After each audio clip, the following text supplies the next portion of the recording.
When I started back in 2005 to change my life into the wine career path, I felt like I was one of the few women in the wine world, especially considered for a sommelier. You, as a guest, were used to go to a restaurant, always finding a gentleman coming to you and asking, would you like to have some wine? So always have a male dominated world.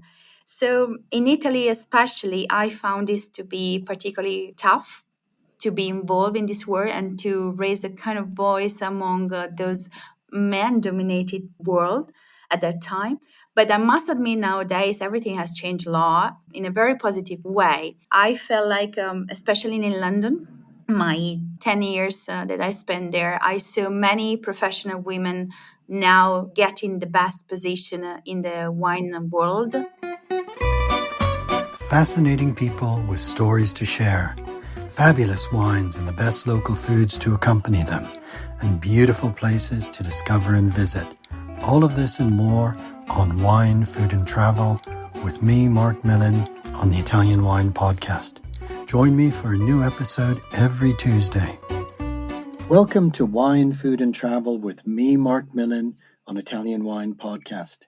Today we travel to Tuscany, to the Val d'Orcia near Montalcino, to meet my guest and friend Adriana Valentini, who is wine director at the beautiful Monteverdi Tuscany resort. Prior to returning to Italy, Adriana was based in London for some years, where she was considered one of London's leading sommeliers. She is also a regular judge at national and international wine competitions and has worked in a number of luxury hospitality venues. Adriana, welcome and thank you for being our guest today. It looks like you've moved your life from the bright lights of London to a country paradise in Tuscany. How are you today? And is it a beautiful day? Is it always a beautiful day at Monteverdi? Good morning, Mark. It's always nice to talking to you. Today, actually, outside is foggy and misty, so not that exactly sunny day, but it's good for this end of the month weather here in Monteverdi, on top of a hill, around 700 meters high. And I guess is the weather that is supposed to be here during this autumn vibes time. But all good, all good. That's great. I guess the colors are changing now. The grapes have been harvested. You're right. It's autumn. It's autumn here in England. It's a rainy, windy day here on the River Exe, but I quite like this time of year. It's a lovely time of year, and the weather and the changes of the season and the colors are all part of that. You've given us a slight hint at where Monteverdi is and where you're located and this foggy, misty view today. But take us to Monteverdi. Describe where you are. Describe this borgo, this medieval borgo, and tell us about Monteverdi. So Monteverdi is a retreat that is linked to a big project by one of the most probably invention men that I met during the last few years of my life. He is a former lawyer, and Mr. Cioffi has came here actually more than 20 years ago, and he fell in love with this borgo, which is located close in Val d'Orcia, near the town of Sarteano. So we are actually 20 kilometers far from the very famous Montepulciano area where the Nobile di Montepulciano is produced, and 50 kilometers far from Montalcino. So actually in a beautiful stretch valley of Val d'Orcia. Here in the Borgo, the life goes very much slowly. As you said at the beginning, today is foggy and misty, but just a couple of weeks ago, we experienced a beautiful late summer with the incredible sunset as well. So in the Borgo, it's what we call here albergo diffuso. So it's an hotel, a 5-star hotel, located on the top of a hill with 26 rooms and different other buildings in which we see our beautiful reception. There is an award-winning spa with a swimming pool. There is a gym for our guests and two fantastic restaurants. One is our traditional trattoria, Zita, and the other one is called Oreade, and is our fine dining, where is just about 4 tables for our guests to experience what all the fine dining here is for us. We also have a church where we actually held concerts, which are free. Everybody can come and join our free concert during the concert season, which goes from March to late October, mid November, I'd say. And yeah, basically, life goes on very slowly at a fast pace. In London, it's pretty much different here. Yes, I can imagine, Adriana. And I'm imagining this beautiful medieval borgo. Now, these borghi in Tuscany are quite interesting because I think after the Mezzadria finished in the 1970s into even the early 80s, a lot of these little collections of houses with churches, with stone buildings were abandoned. And I guess this Monteverdi Borgo must have been abandoned before it was restored. Is that correct? Absolutely. Castiglioncello del Trinoro is the exact name of a former comune here in the area. And this, as you were mentioning, collection of houses were completely destroyed and scattered all around. And thanks to the probably love that someone put in this project to really rehave this Borgo back to its ancient glory, everything came together first in his mind, so Mr. Cioffi mind, and then he later put all his effort to make sure that all the Borgo was restored like it was at the very beginning. And I feel like that after 10 years into restoration, they finally reached something that it was never reached before. So we finally see what really true Borgo can be, how these stone houses can express themselves in the best possible way for guests to explore, to really feel the restoration has been done in a proper way, maintaining the feeling of what it was in the past, in the late 19th century, and what it can be now, provided with the most utmost modern accommodation and facilities. I feel like to walk in the past, to be honest, when I'm here walking through the beautiful pedestrian road, the narrow street that leads to our church, or actually just to be sitting on a bench looking around the landscape. I feel like really, really the past that combines with the modern view of what luxury can be. And our guests love it, as I do. Well, that's a beautiful description, Adriana, of this medieval Borgo brought back to life. And I guess with being in an albergo diffuso, I'm assuming that the guests that come, I know artists come, musicians come. It's as a retreat as well. But I guess people are scattered around the Borgo in the restored houses and then meet up in some of the common rooms. Is that right? So it's as if the Borgo has come back to life. Absolutely. We feel like, especially when the season starts at the beginning of April, we see the Borgo coming live with, as you mentioned, guests coming and spending here a few days or a week or even more, and having all the artists and musicians that come here once in a week. We do have a concert night, normally taking place on Wednesdays, and always having after that drinks in the lounge where our beautiful bar is set and actually where our sunset takes place. So it's kind of a marriage made in heaven to see the sunset from one side, having the sax playing in the background. So it's something really, really amazing. And yeah, as you also mentioned, we do feel like we are an artist point because we also have an art gallery down here, and we host any kind of artist coming and want to display their art, so whether it's made of terracotta production, whether it are jewelries, or simply people coming here because they want our guests to really feel what they do around the surrounding. We tend to have artists and musicians coming a kilometro zero, so just across the area of Valdorcia, to let our guests, that beautiful and very skilled people are around and come and play for us. That's something that has a really meaningful feeling for us. Okay, wow, it really does sound like of a very busy paradise because I know. so much is going on. But I'm going to take you away from Monteverdi now, Adriana. I'm going to take you back to hear your own story too. I know you spent time in London, but even before then, you're from Milano. Did you always plan to enter into a career in wine? And tell us how you became involved in wine. Oh, yes. I'm Italian, as you mentioned, raised and born in Milano.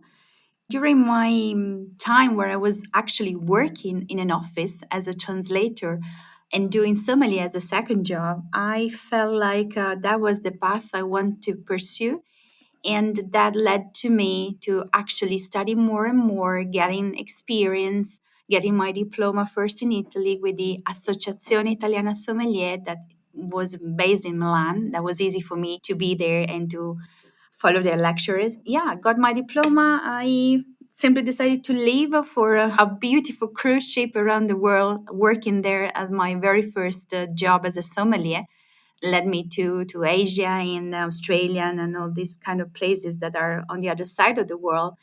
And then eventually I landed up in London because that where the professional sommelier is all about and where I could follow and attend the WSET, which is the Wine and Spirit Educational Trust organization, to really feel and to become skillful in all the wine aspect. So actually, at the beginning, I didn't have that idea to pursue a career in wine, but I felt the time was right.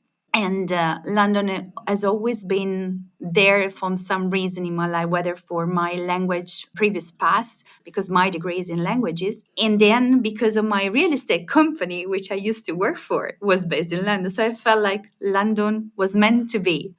And I moved there back in 2014. So I felt like my goal was there.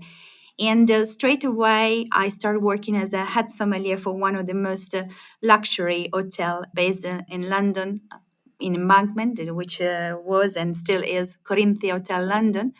And there I really probably engaged with the job, which was at that time and it still is the career in wine. So actually feeling and pursuing your dream to know more what is behind a label, what the liquid, the wine is all about. So really getting to know all the little discovery that the winemaker wanted to make sure that are in the bottle of wine, and then trying to communicate all of this in a few words to our guest. Pleasing the guest has always been my aim, my purpose in life, and see that they go for probably the second bottle that I suggested is really what I feel like, oh, I made it.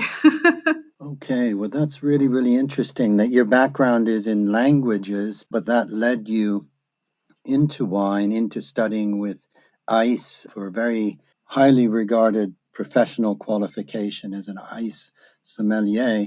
At the time you were studying, Adriana, I'm just wondering whether the profession was open to women at that time, or was it a barrier to you to be a woman in the world of professional sommeliers? It has been, perhaps in the past, more of a male dominated profession. I would say yes, I agree 100%. When I started back in 2005 to change my life into the wine career path, I felt like I was one of the few women in the wine world, especially considered for a sommelier. You, as a guest, were used to go to a restaurant, always finding a gentleman coming to you and asking, would you like to have some wine? So always have a male dominated world. So in Italy, especially, I found this to be particularly tough to be involved in this world and to raise a kind of voice among those man-dominated world at that time. But I must admit, nowadays everything has changed a lot in a very positive way. I felt like, especially in London, my 10 years that I spent there, I saw many professional women now getting the best position in the wine world, leading them to run the wine program in many very well established places and venues, in hotel, leading the communication gathering around the world, leading in conference that they are there to manage the panel, and of course in wine competition where the judge, the president of the judge panel is always a woman. So I feel like that women have now come to a point where they don't have to raise their voice in terms of, oh, let us to make heard, but really to feel like we're there because we have a different sensibility probably towards our guests and our way to perceive wine. And this, without screaming, probably has become some of the best tool that we have. So happy to be on this side in this moment.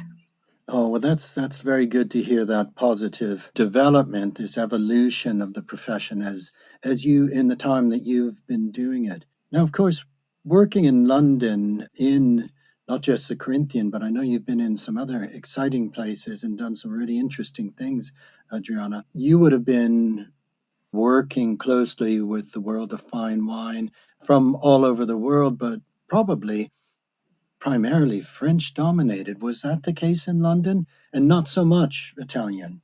No, absolutely. We always make a kind of joke among a sommelier that whenever you don't sell any French wine, oh, what's wrong with you? I mean, France and French wine is always a connubio, is always linked to the wine world, and is nowadays and still dominated in London. Italian have always come to the scene because of the quality of their wine. So I must admit that also in the recently, probably 5 or 6 years, Italian wine and Italian people have established themselves a bit more, especially in the UK, with some curious grape varieties, much linked to indigenous grape varieties. And because we Italian like what we do a lot, and we are always been involved in wines in somehow and in some ways, we probably have now established ourselves as well as wine professional. So people will address Italian sommelier very much, or they take it highly regarded. And this is something that we have come a long way. I feel like that at the very beginning we were just considered the lavapiatti, the dishwasher probably in the back of house, and tried to be in London to learn the language first. But nowadays, with this highly regarded position in wine, we can also have our voice heard in that respect. And I felt the connubio, so there is between Italian wine and Italian people involved in the wine business is now getting more and more evolved in a positive way. I feel like the French and French wine will always have a primary role. Yes, for sure, quality and divided regarding Bordeaux and Bourgogne for sure. But especially now, going down to Italian red wine and especially Barolo and Brunello in Montepulciano, for example, we are taking on more and more people and passionate people involved. And this is something great because the quality of the wine will talk about us as a country as well. Yeah, I think you're right. I think this evolution in the UK, certainly, of Italian wine is getting a much bigger profile, both at the very fine wine end of the top wines, but also, as you mentioned, and as we experienced together at Grande Langhe, Adriana, when we were tasting wines, particularly from the indigenous grapes, at Timorasso and Correct. Ruquet Yeah. and many others that we enjoyed tasting together. I think consumers here are much more curious, much more interested in going beyond the familiar. But let's go back to Tuscany. Let's go back to this beautiful place where you are now. It must have been an adjustment coming from London to a quieter life, although I'm sure a very busy life. How is it? How have you settled in at Monteverdi? So definitely there was an adjustment to my life when I moved from the UK, first to Milan and then last summer here in Monteverdi in Tuscany. Quieter life probably is linked to also my age. I mean, I'm not that young anymore to be able to run a fast-paced restaurant. And probably I found my little place in heaven here because I can do what I love, dealing and running the wine program, speaking to my guests, talking a lot about what all the surroundings are about, and also be able to really enjoy every single minute. I was always in a rush to do things, not just in London, but in a big city, wherever I lived and worked before. Here, I feel like there is time to do things. And this is so precious at the moment, what I feel. Definitely, I'm not a quiet person in that respect, so it must be something always exciting and that excites me. But at the same time, giving myself the time to really slow down a bit and having the time to deal with things, that's something that I really appreciate in this moment of my life. Oh, And that's great to hear. Monteverdi provided this. Sure. What does your role as wine director entail? I know that it'll be a lot of different aspects. So, still, as I was mentioning at the beginning, I joined them at the beginning of summer, so a few months ago only. My position as wine director is very broad. I'm still getting to know what all my role requests in terms of skills and commitment to really deal with. But I would say it in few words that running the wine program here is working on a wine list that really reflects the aspect of the surroundings. So taking our neighbors from Montalcino to Montepulciano and Valdorcia wines into our wine list in terms of how many references we can take care of and mention, because our guests love to explore in their glasses what they see or where they go during the day. So first of all, I would say this. Second, not at least, to take care about the staff that is here and really have to broaden a bit their knowledge about wine. There are people who have been here for 12 years, or they just recently joined us, like myself, that love wine, but they don't know much about wine. So it's great that a person like me can share experience, not only knowledge about what we have already and what we can implement. And lastly, I would say that getting to know the, the system, which at the moment is quite particular, because I would tell you, we have our lovely wine cellar here on top of the hill in the Borgo, and we have a magazzino, so a big storage in the main downtown. In Sarteano. So we have probably like a shop where we do buy wine, which still is ours, and we transfer it from the very village down Sarteano to here. And so I'm also getting familiar with this kind of movement of the goods that we do sell. But it's fun, and it's good that we can also go around talking to new producers, finding the little gems, like the last one that I discovered in the beginning of September. Someone took me to Chieti, in the area where we have the Chiari, which are the three lakes around Chieti, for example, just 20 kilometers from here. And they do have a tomb inside a cellar, a Etruscan tomb. So Wow. actually, the wine age in big to know, and you can feel the history just going through their cellar that actually is an Etruscan tomb. So this is kind of experience really makes me so excited about where I am at the moment. Yes, and of course, the Etruscans were great wine producers themselves. So this tradition across Tuscany and Umbria as well, but particularly in Valdorcia, I know there are a lot of Etruscan remains to be found. So that's really interesting to have those links with the past. You have great experience, Adriana, in dealing directly with your clients and guests. You've done that in many different locations and clients of different backgrounds. What do you see the primary role of the sommelier is in any dining experience? So I have always considered myself, and I see my sommelier colleague as well, as like a wine speed dater.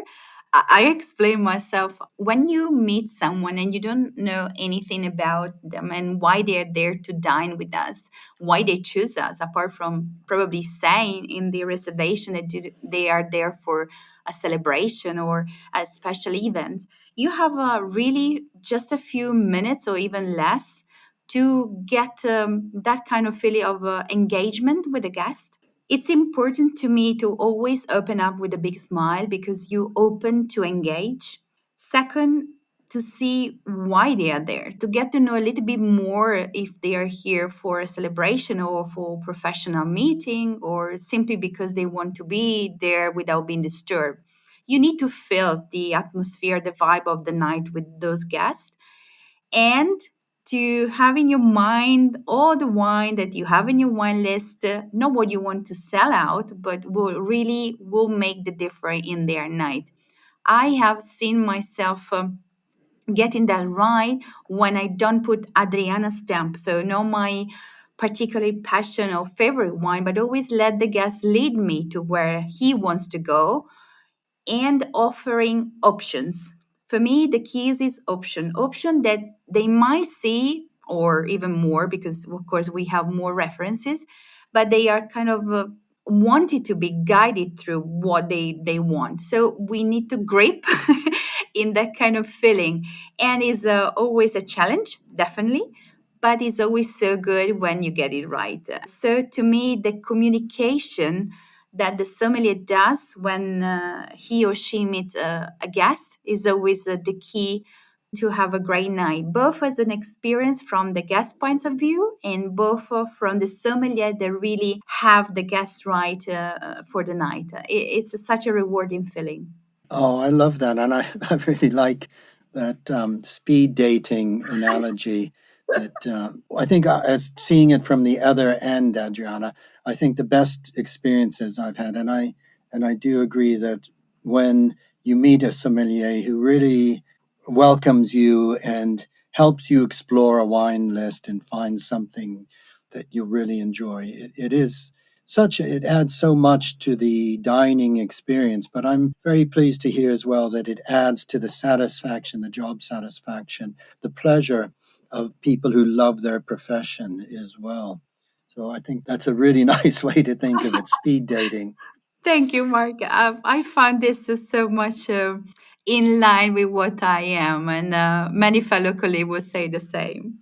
Yeah. And I guess Adriana, you're also considering what people are eating, pairing wine and food, and again, pairing wines that really can enhance the chef's cuisine, and the chef's cuisine can equally enhance the wines. What sort of considerations do you make when you're making suggestions or when you're devising a flight to accompany a tasting menu, for example? So there is always a starting point with chef that is always putting his recipe open to us as a small panel. Sometimes there is the food and beverage director there. Sometimes it's just me and chef trying to find out the best combination possible that we can have according to our products. Sometimes it's just probably a moment of fantasy that comes through your mind and say, oh, let's try this. Of course, the base is always follow some basic. I go back to the tools that I've studied for a lot of time, which are always combination of contrast and equal flavor that comes together. I will give you an example. If you have a sweet tarte tatin, you can never pair this with something that is sour. You always have to follow the sweetness from the food that has to follow the sweetness of the wine. This is just a simple equation in terms of how would you really feel in your mouth.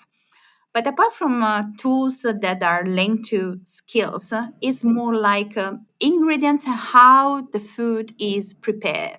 So the cooking method for me is always a key to try a wine rather than another. And the second step for me to make sure that the matching wine will work is always to see how also chef has in mind what he wants to transmit to the guest. Whether is a sauce that is the king of the dish, and so it will enhance the flavors, or rather he would like to go to the simplicity of the food he want to show off. And of course, to me, is always to consider a wine that doesn't cover what the chef wants, but also to go together with the flavor. So simplicity would follow. I would suggest something that is not tannic, for example. So if I choose a red, I will go through and consider the time of tannins, that we have the level of tannins. So how much astringency I would find in the flavor.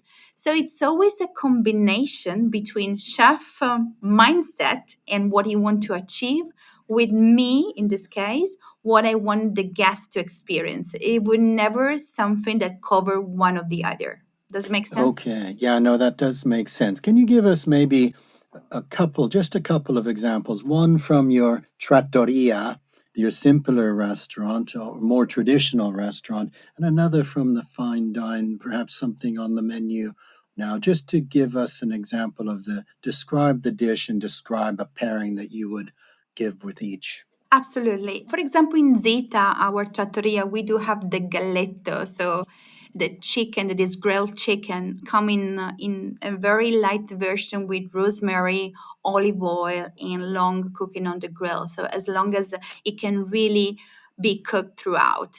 Is So the that cooked over directly over the fire? exactly, over the fire. So it comes with this grilled chuck soil and flavor that really enhance also the cooking method. So I would always pair this, since I joined, with a beautiful rosso di Montalcino. So medium body red that has this fruitiness and high acidity that will actually go and enhance the flavor of the chicken without covering what the grilled charcoal flavor is. And this combination of acidity, medium body, and medium also tannins without gripping sensation on the tongue will really work. And people, guests here, would always go for this because it's our selection by the glass in Zita. In Oreade, one of the most winning matching wine that I've done so far is with our lamb. Lamb is cooked and finished into a reduction of dark chocolate with some balsamic vinegar also in the sauce. So I have thought about many combination again with a red wine, and I found out that our Nobile di Montepulciano that we have at the moment by the glass, going back to vintage 2019 at the moment listed, is great because has the velvety lingering flavor that accompany and try to dry up what the sauce of dark chocolate is all about. And the tannin are so elegant, so integrated, that really would make a lovely combination because you don't have something that is either exploding in your mouth. You have just elegance and equilibrium. And I felt like that in this case, the Nobile di Montepulciano DOCG in Oreade will really match our lamb dish at the moment.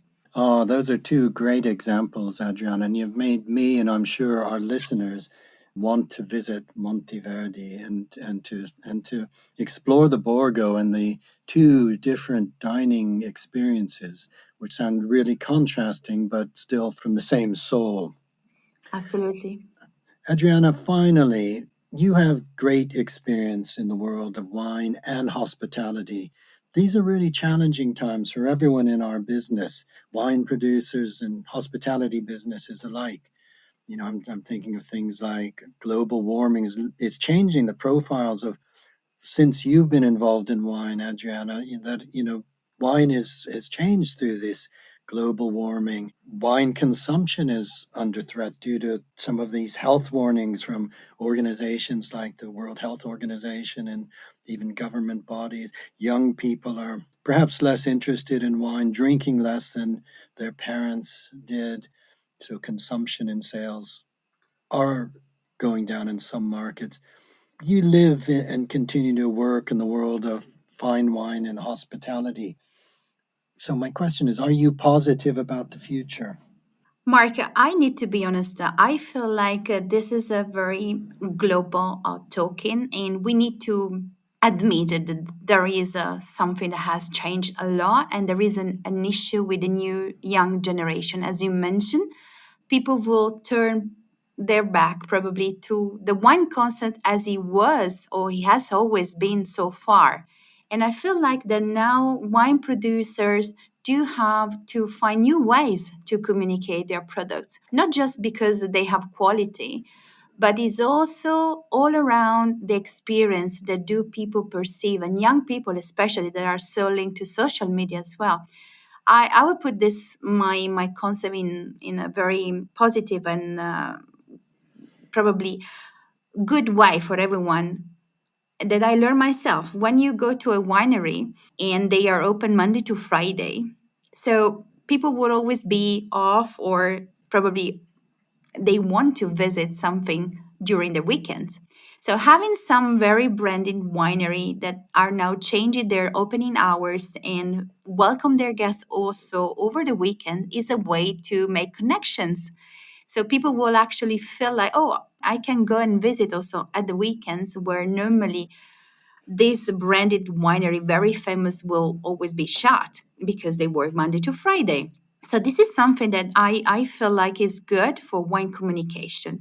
Linked to this, the wine has changed in terms of consumption. So if I know that I can no longer want to buy a bottle, I will go to a restaurant where they have an amazing wine selection by the glass, for example. And I can feel like, yes, my way of having a wine consumption is lower, but I'm still enjoying it.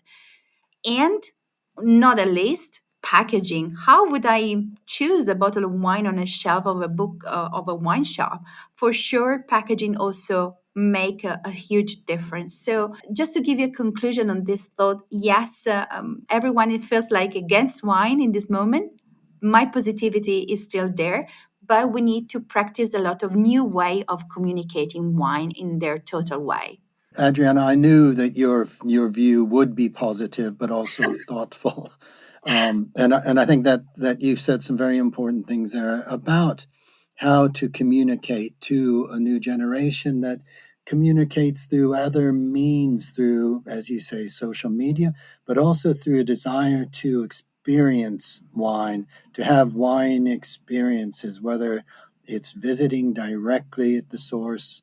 I know young people I've spoken to in Italy, particularly, at weekends for fun, they will visit wine producers, Yeah, people that aren't particularly working in wine or that serious about wine, but it's a fun thing to do with friends, and it engages them. And I think bringing that sense is certainly one way to reach more younger people, but also, as you say, making that experience in the restaurant yeah, welcoming and easier to engage with through the role of a sommelier that greets you with a warm smile, and also through being able to select by the glass. I think that's very, very important. That's also a good way to explore different wines through a meal, depending on what one is chosen for your yeah, primo or secondo. exactly. I always tell my guests, be adventurous. Oh, how adventurous you would like to be tonight. And with this, we can make that happen. Yeah, absolutely. I think that's a good advice for everybody who's listening to us as well. Adriana's advice in wine and in life is to be adventurous. I agree with you completely. Adriana, it's been wonderful to catch up with you, to hear about where you are, to also how you arrived to your work in London. And we met in Italy, and I hope Sure. we'll meet again, either in London when you're over, or perhaps in at Monteverdi. Thank you Oh, so much for being our guest today. It's been a real pleasure talking with you. thank you so much, Mark, for having me today. And thank you for anyone who have listened to us today. And I really hope to meet you soon over a glass of wine or two. Yes, that will be great. I'll look forward to that too. Grazie, Adriana. Buona Grazie. giornata. Ciao, Mark. Ciao, ciao, Mark. Bye. Ciao. Ciao, Ciao. everyone. Bye. We hope today's episode of Wine, Food and Travel with me, Marc Millon, on the Italian Wine Podcast has transported you to somewhere special. Please remember to like, share, and subscribe wherever you get your pods. Likewise, you can visit us at ItalianWinePodcast.com. Until next time, chin chin.